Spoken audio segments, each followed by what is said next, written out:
জি বাংলা আর চিরদিনই তুমি যে আমার ধারাবাহিককে নিয়ে এবার নতুন আপডেট এলো। মূলত জানা গিয়েছিল গত শুক্রবার শুটিংয়ে যোগদান করেছিলেন অভিনেতা জিতু কামাল।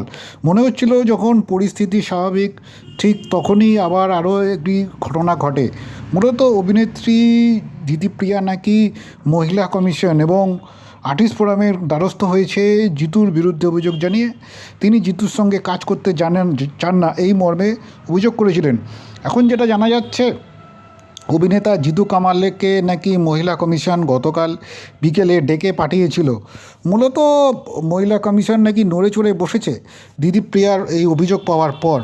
আর কার্যত সেই কারণেই আরও একবার ফের প্রশ্নচোখের চিহ্নের মুখে দাঁড়িয়ে পড়ল জি বাংলা চিরদিনই তুমি যে আমার ধারাবাহিক।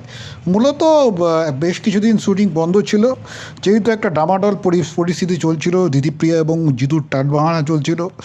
তারপরে আবার সেখানে এই প্রযোজনা সংস্থার পক্ষ থেকে জিতু, দিদিপ্রিয়া এবং যারা কলাকুশলী ছিল চিরদিনই তুমি যে আমার, তাদের সঙ্গে মিটমাটের পরেই, যেখানে দিদিপ্রিয়া নাকি জানিয়েছিলেন তিনি কাজ করতে চান, কাজে মনোনিবেশ করতে চান, সব কিছু ঠিকঠাক এরকম একটা পরিবেশ যখন তৈরি হচ্ছে, সেই সময় শুক্রবার যখন যোগদান করলেন জিতু, তারই মধ্যে জানা গিয়েছিল যে দিদিপ্রিয়া নাকি অভিযোগ করেছিলেন মহিলা কমিশন এবং আর্টিস্ট ফোরামের কাছে। আর সেই মর্মেই নাকি মহিলা কমিশন নড়ে চড়ে বসেছে। ফলত জিতুকে নাকি ডেকেও পাঠিয়েছে। যদিও সেখানে জিতুকে তারা কী বলেছেন সে বিষয়ে কোনো স্পষ্ট ধারণা পাওয়া যায়নি।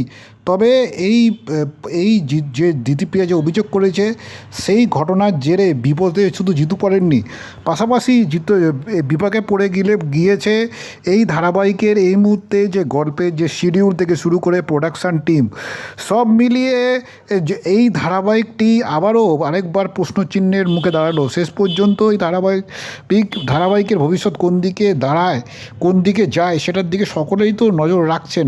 তবে এই ধারাবাহিকটি যদি শেষ পর্যন্ত না হন, তবেও দর্শক মনে রাখবেন, এতটা বিতর্কিত ধারাবাহিক সাম্প্রতিককালে বাংলা টেলিভিশনে কোনো ধারাবাহিক বোধহয় হয়নি।